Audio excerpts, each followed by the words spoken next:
Developing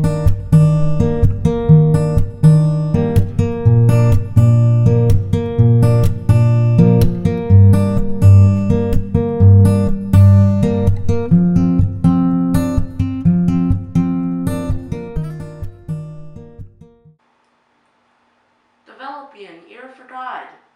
I pray that God will enable me to become a good listener. I must understand that God does not speak to me in the storm, the earthquake, or the fire, but in the still small voice. That is another way of saying that God does not speak to me through circumstances or through others unless they have inner confirmation and an explanation of what comes from the outside.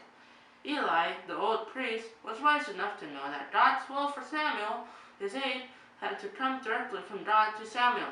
Speak, Lord, for thy servant is listening. 1 Samuel chapter 3, verse 9. Today's complex life is the deadliest enemy of listening. The result of our complexity is fragmentation, thinness, and the inability to concentrate or become deep about anything. Satan is the happiest heir of our technological age. He enjoys slapping us about like a handball. I must resist him by deliberately choosing essentials and rejecting the gadfly activities that render me ineffective. How do I learn to be a good listener to God? I must begin by giving him time and attention. That is the crucial part of the battle. I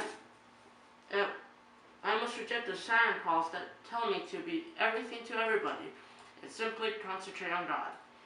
Next, I must develop a sense of awe and reverence for God, which is a natural preparation for silence, which in turn is essential to a proper listening.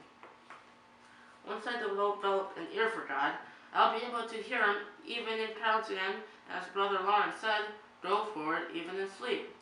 Listening to God is difficult to muster, but the results will be beyond my greatest longings.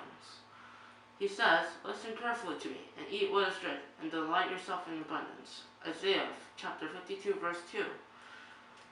God knows what listening is, but the first step of a process that ends in my eternal good.